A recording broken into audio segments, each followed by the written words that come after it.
రేవంత్ రెడ్డి గారు తెలంగాణ ప్రజలకు మీరు వాగ్దానం చేశారు, చివరి ధాన్యం దాకా మేము కొంటామని. చివరి ధాన్యం దాకా ఇప్పుడు ఏమంటున్నారు? కేంద్రం ధాన్యం కొనాలంటున్నారు. మరి నువ్వు ఎందుకయ్యా ముఖ్యమంత్రి? చెప్పింది నువ్వు, ముఖ్యమంత్రి గద్ద ఎక్కింది నువ్వు. అమ్మ కొనాల్సిందా ఎవరా అంటే కిషన్ రెడ్డి కొనాలి అంట, సంజయ్ గారు కొనాలంట, మా ఎంపీలు కొనాలంట. ఇది ఎక్కడ న్యాయం అని చెప్పి రేవంత్ రెడ్డి గారిని అడుగుతా ఉన్నాను. ఈరోజు ముఖ్యమంత్రి నువ్వు, నీ పని కూడా మా భారతీయ జనతా పార్టీ ఎంపీలు చేయాలని కోరుకుంటా అంటే నువ్వు ఎందుకు ముఖ్యమంత్రి ఇంకా అని చెప్పి అడుగుతా ఉన్నాను. ముఖ్యమంత్రి గారిని అడుగుతున్నాను కదా, మా ఎంపీల మీద మా మంత్రుల మీద స్టేట్మెంట్లు ఇస్తూ ఉన్నారు. వీళ్ళు రిజైన్ చేయాలి, మాకేం రాలేదు, తెలంగాణకు ఏం తీసుకురావట్లేని చెప్పేసి. నేను మళ్ళీ చెప్తాను రేవంత్ రెడ్డి గారికి, ఒక్కసారి తెలంగాణలో జరిగినటువంటి అభివృద్ధి కార్యక్రమాలు చూడండి. చెప్పుకుంటున్నటువంటి ధాన్యాన్ని కూడా, ఆ ధాన్యం కొన్నది కేంద్ర ప్రభుత్వం, ఒక్కొక్క ధాన్యానికి చెల్లించింది కేంద్ర ప్రభుత్వం అని చెప్పి. ఇది అబద్ధం అంట, చర్చకు వస్తామని చెప్పేసి కూడా సిద్ధంగా అని చెప్తాను. ఈ రాష్ట్రంలో ఏం తెచ్చింది కేంద్ర ప్రభుత్వం కాదా? సెంట్రల్ యూనివర్సిటీ మురుగులో ఇచ్చింది కేంద్ర ప్రభుత్వం కాదా? రామగుండం ఫర్టిలైజర్ కార్పొరేషన్ ఇచ్చింది కేంద్ర ప్రభుత్వం కాదా? జాతీయ రహదారులు ఇస్తుంది కేంద్రం కాదా? వరంగల్ కోచ్ ఫ్యాక్టరీ ఇస్తుంది కేంద్ర ప్రభుత్వం కాదా? వరంగల్లో ఉన్నటువంటి ఒక కాజీపేట కాకుండా వరంగల్లో టెక్స్టైల్ పార్క్ తీసుకొచ్చింది కేంద్ర ప్రభుత్వం కాదా? జహీరాబాద్లో ఇండస్ట్రియల్ పార్క్ తీసుకొచ్చింది కేంద్ర ప్రభుత్వం కాదా? ఏం చేయదు కేంద్ర ప్రభుత్వం ఈ రాష్ట్రానికి చెప్పి అడుగుతా ఉన్నాను రేవంత్ రెడ్డి గారిని. 13 లక్షల కోట్లతోని ఇప్పటికు తెలంగాణ అభివృద్ధి కేంద్ర ప్రభుత్వం ఖర్చు పెట్టిన విషయాన్ని మనం గుర్తుపెట్టుకోవాలి. నోరు లేదే, అబద్ధాలే మాట్లాడుతున్నారు. మీ ఎంపీలు రిజైన్ చేయాలని చెప్పి మీరు మున్సిపల్ శాఖ మంత్రి రేవంత్ రెడ్డి గారు, మీరు ముఖ్యమంత్రి కాదు, మున్సిపల్ అడ్మినిస్ట్రేషన్ కూడా మీ దగ్గరే ఉంది. మొన్న ఒక్కరోజు హైదరాబాద్లో వాన పడితే ప్రజలు అతలాకుతలం అయిపోయారు, ట్రాఫిక్ స్తంభించిపోయింది.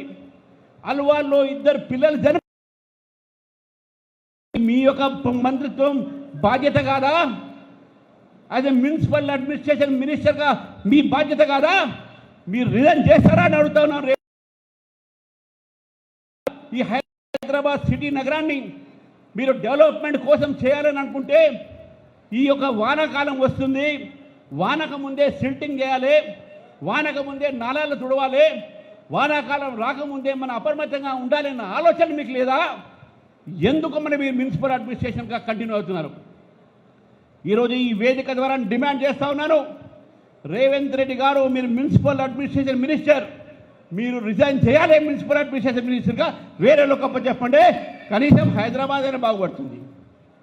హైదరాబాద్ సిటీయే బాగుపడలేదు, ఉన్న సిటీయే సరిగ్గా లేదు. ఈయనకు ఫ్యూచర్ సిటీ కావాలంట. మీ ఫ్యూచర్ మీకు తెలవట్లేదు. హైదరాబాద్ ప్రజలు మిమ్మల్ని గద్దె దింపుతారు. ఈ 3 కార్పొరేషన్లు కూడా భారతీయ జనతా పార్టీ గెలిచి తీరుతుంది. ఇది మీ ఫ్యూచరు. మీ ఫ్యూచర్ సిటీలో మీకు ఫ్యూచర్ లేదు అనే విషయాన్ని కూడా గుర్తు చేస్తూ ఉన్నాను. రేవంత్ రెడ్డి గారిని కోరుతా ఉన్నాను, మీరు బీఆర్ఎస్ పార్టీ, ఈ 2 పార్టీలు కలిసి బీజేపీ మీద తప్పుడు ప్రచారాలు చేస్తూ ఉన్నారు. మీ ఇద్దరు దోస్తాని బయటపడ్డది. అందుకే కాళేశ్వరంలో ఆయనకు అరెస్ట్ చేయకుండా మీరు కూర్చున్నారు. నోటుకు ఓటు కేసులో మిమ్మల్ని అరెస్ట్ చేయకుండా ఆయన చూశాడు. ఒకరికొకరు కాపాడుకొని క్విట్ ప్రో క్యో కింద ఈరోజు ప్రజల చెవులో పువ్వు పెట్టే ప్రయత్నం చేస్తున్నారు. మీ ఇద్దరు స్నేహబంధము, మీ ఇద్దరు ఫెవికాల్ బంధము, మీ ఇద్దరి యొక్క ప్రేమ బంధము ప్రజలంతా చూస్తూ ఉన్నారు. కాబట్టి బీఆర్ఎస్, కాంగ్రెస్ బీజేపీని ఓడించే ప్రయత్నంలో ఒకటిగా ఉంటున్నారు. నేను మీ ద్వారా, ఈ వేదిక ద్వారా హైదరాబాద్ ప్రజల్ని కోరుతా ఉన్నాను, 3 కార్పొరేషన్ రేపు ఎలక్షన్ జరిగితే బీజేపీని గెలిపించండి.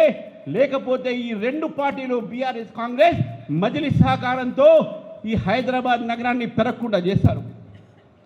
ఈరోజు హైదరాబాద్ అభివృద్ధి ఆగిందంటే ఆ రోజు బీఆర్ఎస్, ఎంఐఎం కలిశారు కాబట్టి. ఈరోజు హైదరాబాద్ అభివృద్ధి కావట్లేదంటే ఈరోజు కాంగ్రెస్ పార్టీ, ఎంఐఎం కలిసింది కాబట్టి. ఈ 2 పార్టీలకు మధ్యవర్తి వహిస్తున్నదే ఎంఐఎం. కాబట్టి ఎంఐఎం ఒక కనుసాగతో నడుచుకుంటూ ఈ 2 పార్టీలను ఓడించాల్సిన అవసరం ఉన్నది. హైదరాబాద్ ప్రజల్ని కోరుతా ఉన్నాను, రేపు రాబోయేటటువంటి ఒక జిఎస్టీ ఎన్నికల్లో మీరు భారతీయ జనతా పార్టీ గెలిపించండి. ఈ 3 కార్పొరేషన్లకు మేయర్ని భారతీయ జనతా పార్టీ ఒక వ్యక్తులను గెలిపించి హైదరాబాద్ ప్రగతిని చూడండి, హైదరాబాద్ డెవలప్మెంట్ చూడండి. రాష్ట్ర అధ్యక్షుడు నేను చెప్తాను హైదరాబాద్ ప్రజలకు, నరేంద్ర మోదీ అటువంటి ఒక ఈ సిటీ తీసుకొచ్చి అన్ని ఒక స్కీమ్స్ తీసుకొచ్చి హైదరాబాద్ నగరాన్ని డెవలప్ చేస్తామని చెప్తాను. మీతోనే డెవలప్మెంట్ కాదు. మీరు డెవలప్మెంట్ కోసం ఈరోజు ముఖ్యమంత్రి కాలే, మీరు డెవలప్మెంట్ కోసం అధికారులు రాలే, మీరు కేవలం కమిషన్ల కోసం అధికారులు వచ్చారు. ప్రజల ఒక సమస్య ఉన్నటువంటి ఒక విద్యాశాఖ మంత్రి కూడా ఈరోజు విద్యారంగం బస్సు పట్టిపోయింది, మున్సిపల్ అడ్మినిస్ట్రేషన్ బస్సు పట్టిపోయింది. ఎందుకంటే మీకు ఇన్ని మంత్రి వర్గాలు ఎవరికైనా ఇచ్చేసి ఒక కాన్సన్ట్రేషన్ జరుగుతుంది. అన్నీ ఒక డిపార్ట్మెంట్ మీరే పెట్టుకొని ఈరోజు రాష్ట్రంలో హైదరాబాద్ నగరాన్ని మీరు క్యాపిటల్గా ఉన్నటువంటి రాష్ట్ర ఒక క్యాపిటల్గా ఈరోజు మీరు బ్యాక్వర్డ్ చేస్తూ ఉన్నారు. కానీ భారతీయ జనతా పార్టీ తనకు ఉన్నటువంటి ఒక అనుభవంతో అనేకమైనటువంటి దేశంలో అనేక కార్పొరేషన్లు ఈరోజు బీజేపీ పరిపాలిస్తుంది. ఆ బీజేపీ పరిపాలిత కార్పొరేషన్ చూడండి, తర్వాత మాట్లాడండి హైదరాబాద్ ఏ విధంగా బీజేపీ డెవలప్ చేస్తుందని చెప్పేసి. మరొకసారి చివరికి ఒక మాట అంటా ఉన్నాను, రేవంత్ రెడ్డి గారు మీరు మా మంత్రుల మీద ఆరోపణలు చేస్తూ ఉన్నారు. మనము తెలంగాణకు కేంద్రం ఏమి ఇచ్చింది అంటే ఆ చర్చకు సిద్ధంగా నేనున్నాను. సెక్రటేరియట్ ముందు సెక్రటేరియట్ గేట్ దగ్గర ఇద్దరం కూర్చొని చర్చిద్దాం. వైట్ పేపర్ మీరు ఇవ్వాల్సిందిగా మేము కోరుతా ఉన్నాము. ఆ వైట్ పేపర్కు మీ ఆన్సర్ కూడా ఇస్తామని చెప్పేసి తెలియజేస్తా ఉన్నాను. కాబట్టి రేవంత్ రెడ్డి గారు అబద్ధాల ప్రచారం బంద్ చేయండి. మీరు హైదరాబాద్ ప్రజల చెవులో పువ్వు పెట్టకండి. మీరు రేపు ఒక వాన పడుతుంటేనే ఇద్దరు చనిపోతే పెరిగిపోతూ ఉంటే ట్రాఫిక్ ఆపలేని పరిస్థితి ఉంటే మీరు ఫ్యూచర్ సిటీ గురించి ఆలోచిస్తున్నారు. హైదరాబాద్ సిటీని, మల్కాజ్గిరి కార్పొరేషన్ని, సైబరాబాద్ కార్పొరేషన్ ముందు కాపాడండి, తర్వాత మీరు ఫ్యూచర్ సిటీ గురించి మాట్లాడండి. మీ అభివృద్ధికి ఎప్పుడూ వ్యతిరేకం కాదు. మూసీ ప్రక్షాళన కూడా మీ వ్యతిరేకం కాదు. మూసీ ప్రక్షాళన జరగాల్సి ఉంది. కానీ ఆ ప్రక్షాళన మీద పేరు మీద లక్షల కోట్లతోని గాంధీ సరోవర్ ప్రాజెక్టు కలిసి అక్కడ ఉన్నటువంటి ప్రజల్ని నిర్వాసితులు చేస్తున్నారే, దానికి భారతీయ జనతా పార్టీ వ్యతిరేకం. మూసీ ప్రక్షాళనకి వ్యతిరేకం కాదు. మేము డిమాండ్ చేస్తూ ఉన్నాం, Musi should be clean.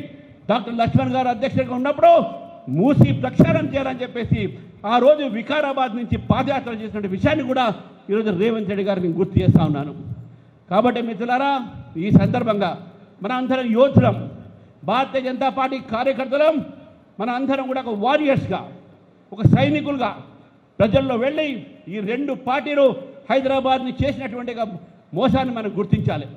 Hyderabad development అంతా కూడా అటల్ బిహారీ వాజ్పేయి గారి సమయంలో ఎన్డీఏ ప్రభుత్వం ఉన్నప్పుడు అటల్ బిహారీ వాజ్పేయి గారి సహకారంతో ఆ రోజు ఇక్కడ ఉన్నటువంటి ఎన్డీఏ ప్రభుత్వం చంద్రబాబు నాయుడు గారి నేతృత్వంలో ఈ హైదరాబాద్ని బ్లూ ప్రింట్తో డెవలప్ చేసింది. ఆ డెవలప్మెంట్ని అటల్ బిహారీ వాజ్పేయి గారి డెవలప్మెంట్ని గచ్చిబౌలి స్టేట్మెంట్ కావచ్చు, సైబర్ టవర్స్ కావచ్చు, సైబరాబాద్ కావచ్చు, ఇవన్నీ కూడా ఆ రోజు అటల్ బిహారీ వాజ్పేయి గారు ఎన్డీఏ ప్రభుత్వం ఉన్నప్పుడు వారు తెలంగాణకి